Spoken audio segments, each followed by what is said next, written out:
सतगुरु रूपी प्यारी सात संगत जी, प्यार और सत्कार से कहना दान निरंकार जी। सबसे पहले सतगुरु माता जी निरंकारी राजपिता जी का शुक्राना करते हैं, जिनकी अपार कृपा हम सब पर हो रही है। सच्चे पातशाह नूरानी जोड़े इसी तरह आप जी अपनी रहमतें हम पर बरसाते रहना और हम इन आशीर्वादों को लेते रहें और आप जी की शिक्षाओं को जीवन भर अपनाते रहें और आपकी मुस्कान का कारण बने।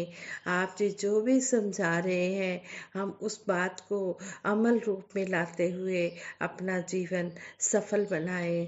आप जी के आशीर्वाद से ही दासी ये विचार रखने जा रही है। इन विचारों द्वारा हमें यही समझाया गया है कि हमने सबके भले की कामना ही करनी है। श्री गुरु नानक देव जी महाराज भी अक्सर कहते हैं, बुरिਆਂ ਨਾਲ सब बुरा करेंदे, माफ करन कई सियाने, बुरिਆਂ ਨਾਲ भी नेकी करनी, ए गुरु नानक जाने। हमें सतगुरु सच्चे बादशाह वक्त के सतगुरु माता सुदीक्षा जी महाराज भी यही समझा रहे हैं कि हमने सबके साथ भला ही करते चले जाना है। ऐसे ही दासी एक स्टोरी आप जी के चरणों में शेयर करने जा रही है। आप जी ये स्टोरी परवान करें, अगर कोई गलती हो जाए तो क्षमा करें। सात संगत जी कहते हैं, एक बार श्री गुरु नानक देव जी महाराज प्रचार यात्रा करते हुए सुल्तान शहर पाकिस्तान में पहुंचे।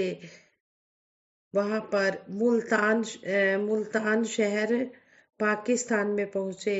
बताते हैं कि वहां पहले ही अनेकों महात्मा अपने अपने आश्रम बनाकर धर्म प्रचार में लगे हुए थे।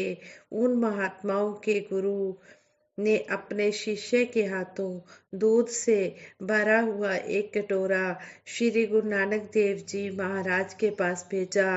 दूध आया देखकर श्री गुरु नानक देव जी महाराज के भगत शिष्य बाला और मर्दाना बड़े ही खुश हुए कि आज कम से कम दूध तो पीने को मिला। कई दिनों से साधारण अनाज पर ही गुजारा चल रहा था।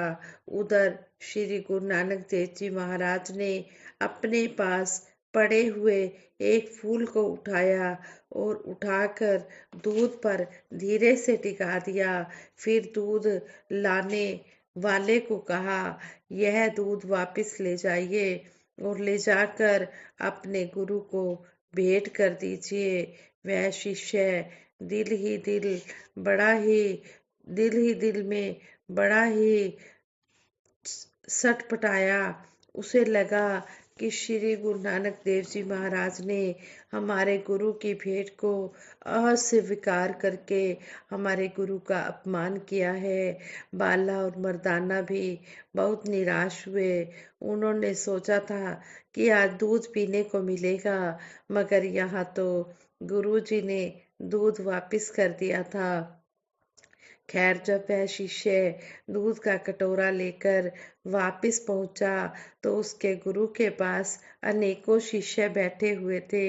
उस शिष्य ने गुस्से में आकर वह कटोरा गुरु जी के हाथों में देते हुए कहा, गुरु जी, मुझे तो वह बड़ा ही अभिमानी लगता है। उसने आपकी भेंट को तुच्छ समझते हुए वापस लौटा दिया है।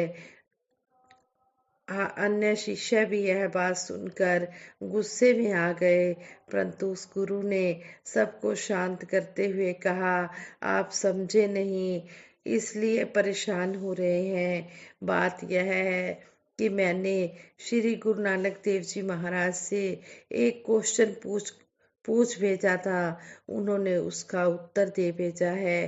क्वेश्चन यह था कि यहाँ पहले से ही दूध के समान पवित्र चरित्र वाले महात्मा रहते हैं। आप यहाँ क्या करने आए हैं और कहाँ रहेंगे? तो उन्होंने उत्तर में भेजा है, उत्तर दे भेजा है कि जिस तरह इस दूध का फूल ने कुछ नहीं बिगाड़ा बल्कि इसकी शोभा को बढ़ाया ही है, इसी तरह मेरे यहाँ रहने से आपका कुछ नहीं बिगड़ेगा। मैं इसी तरह रहूँगा जैसे यह फूल इस दूध में टिका हुआ है। यह बात जानकर सभी शिष्य हैरान रह गए और मन ही मन में श्री गुरु नानक देव जी महाराज की तारीफ करते हुए ऐसा ही जीवन जीने की कामना करने लगे। श्री गुरु नानक देव जी महाराज इस सत्य के प्रचार को जन जन तक बांटते रहे और यही समझाते रहे कि हमने हर एक के भले की कामना ही करनी है, हर एक के साथ हमने भला ही करना है। किसी की बात का भी हमने गलत उत्तर नहीं निकालना है। हमने हमेशा अपनी अच्छी सोच ही रखनी है। अच्छी सोच रखते हुए ही हमने जीवन जीना है, तभी हम आनंद में जीवन जी सकते हैं। संत महात्मा हमें युगों युगों से यही संदेश दे रहे हैं, यही समझा रहे हैं। इंसान को गफलत की नींद से उठाने की प्रेरणा दी जाती है। अगर संत महात्मा इस संसार में ना होते तो यह संसार जल मरता। संतों महात्माओं के सहारे ही यह संसार टिका हुआ है। संत महात्मा जब सतगुरु की शरण में आते हैं तो सतगुरु उनको पॉजिटिव थॉट्स देते हैं।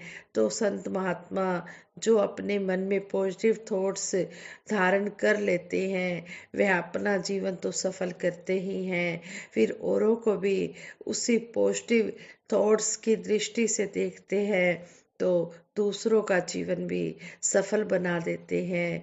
इस तरह सतगुरु की सिखलाई पर जो चलता है वह आनंद में जीवन गुजारता चला जाता है। हमें कभी भी किसी की बात का गलत मतलब नहीं निकालना, नेगेटिव थॉट्स नहीं रखने, हमेशा पॉजिटिव थॉट्स ही रखने हैं। पॉजिटिव थॉट्स रखने वाला ही आनंदमय जीवन गुजार सकता है। और यहाँ संत महात्मा इंसान को गफलत की नींद से उठने की प्रेरणा देते हैं। कहते हैं, उठ जाग मुसाफिर भोर भई, अब रैन कहाँ जो सोवत है। कहते हैं कि यह जागने का समय है। अगर तू इस नींद से नहीं जागेगा तो फिर उसके बारे में भी कह दिया है, जो सोवत है सो खोवत है, जो जागत है सो पावत है। जो गफलत की नींद में सोए रहते हैं वो गंवाते ही गंवाते हैं। दुनिया के सब काम हम जाग कर करते हैं। इसी प्रकार जीवन का कल्याण भी जाग कर ही होता है। इस गफलत की नींद से जब तक उठेंगे नहीं तो हम गंवाएंगे ही गंवाएंगे।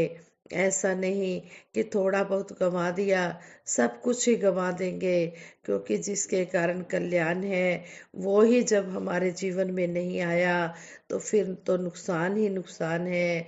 जो नुकसान का व्यापार करता है उसे कौन कहेगा कि वह समझदार है। सूझवान और समझदार तो उसी को माना गया है जो समय रहते हुए सत्य की तरफ, भक्ति की तरफ जागरूक हो जाता है। जागा तो है इंसान, लेकिन दुनिया और दुनियादारी की तरफ जागा हुआ है। दुनिया और दुनियादारी की तरफ जागने के कारण उसको सोया हुआ ही माना जाता है।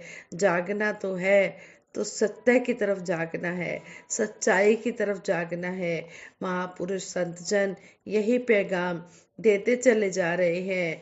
करो बिनती सुन मेरे मीता, संत टहल की बेला, इहाँ काट चलो हरी लाहा, आगे वसत सुहेला।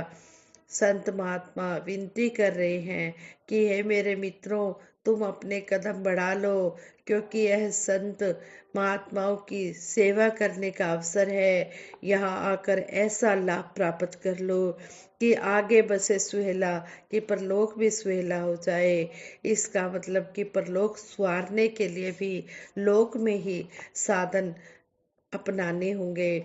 यह नहीं कि परलोक का परलोक में देखा जाएगा। शरीर छोड़ दे जाने के बाद हम मुक्ति के सामान इकट्ठे करेंगे, नहीं।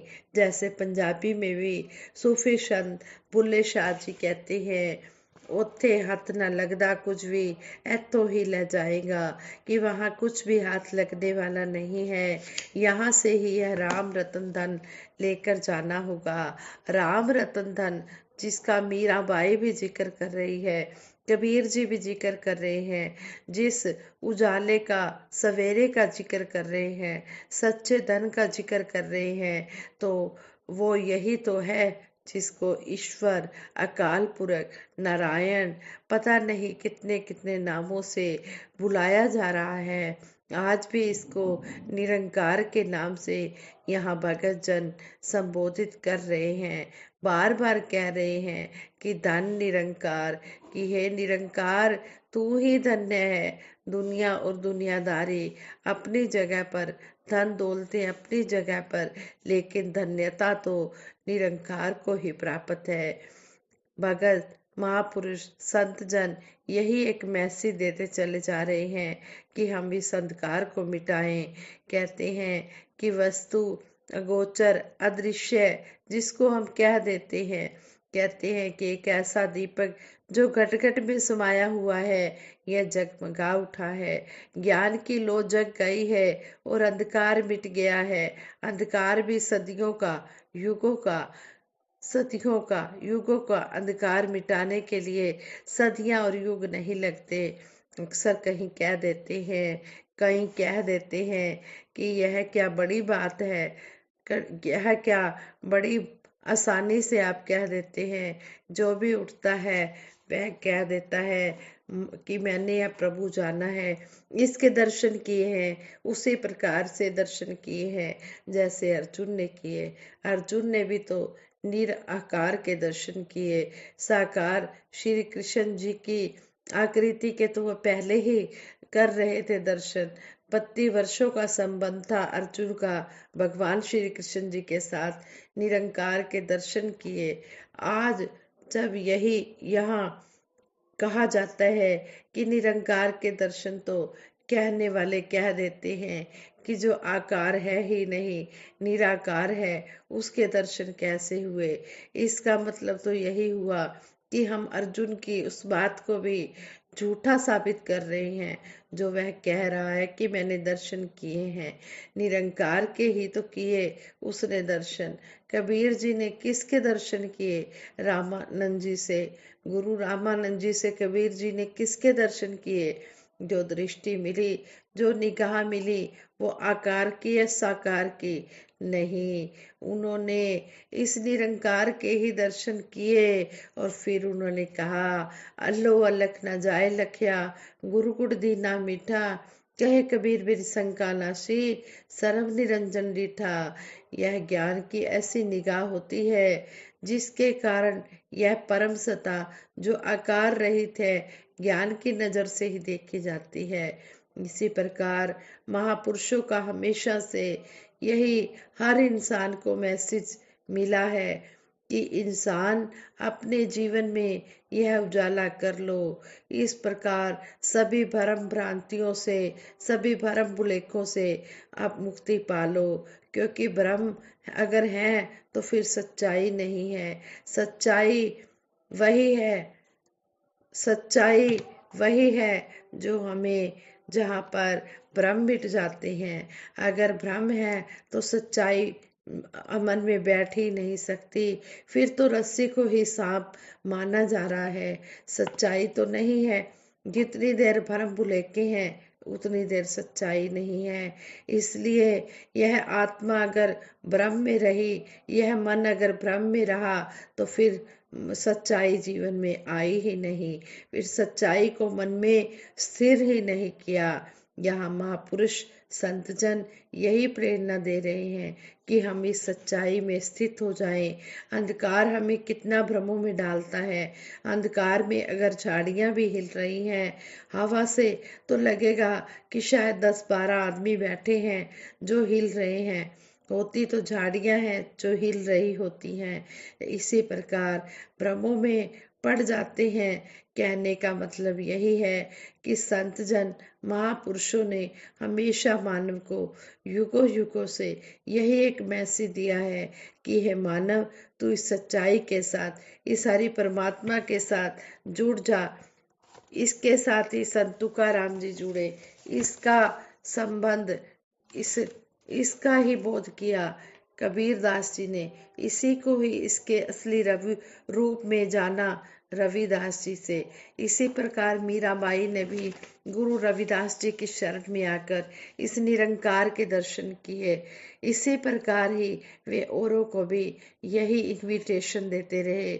जिसको जानना है, जिसको प्राप्त करना है, जिसको असली धन कहा है, जिसको रतन धन कहा है, तो यह है कहाँ पर, कहाँ से इसे लाना पड़ेगा, इस तक पहुंचने के लिए कितने किलोमीटर पहुंचना पड़ेगा, जिसके कारण कल्याण होना है, उसके बारे में तो यही कहा है निकटे सूझत नहीं, दृग दृग ऐसी जिंद, तुलसी इस संसार को भयो मोतिया बिंद। कहते हैं कि यह निकट है, खुदा वो हरगिज खुदा नहीं, जो उधर तो है पर इधर नहीं। सर्वव्यापी जब हम कहते हैं तो फिर सबसे करीब भी यही है। जितना करीब खुदा है उतना करीब ना कोई। लेकिन बात वही कि वस्तु कहीं ढूंढत कहीं, वस्तु करीब है और ढूंढ कहीं और रहे हैं। कहते हैं काहे रे बन खोजन जाई, सर्वनिवासी सदा अलोपा, तोहे संग समाई। किया तो तेरे संग समाया है। कहते हैं मोको कहाँ ढूंढे रे बंदे, मैं तो तेरे पास में, यह तो संग अंग संग समाया हुआ है, फिर वनों में खोजने क्यों जा रहा है। क्या प्रभु जंगलों में मिलता है, वहां बसा है, वहां जाने से क्या जागृति मिल जाएगी, वहां क्या जाकर तेरा उद्धार हो जाएगा, मुक्ति मिल जाएगी। कहते हैं सर्व निवासी सदा लेपा, तो हे संग समाई। यानी कि ये निरंकार परमात्मा सभी जगह पर समाया हुआ है, सदा से तेरे पास है। लेकिन वही बात कि तुलसी इस संसार को भयो मोतिया बिंद, कि इस संसार को मोतिया बिंद हो गया है, जिसके कारण वस्तु है लेकिन घर में ही होने के बावजूद उसे ढूंढ रहा है दाएं बाएं, उसे इधर उधर देख रहा है, क्योंकि अज्ञानता है।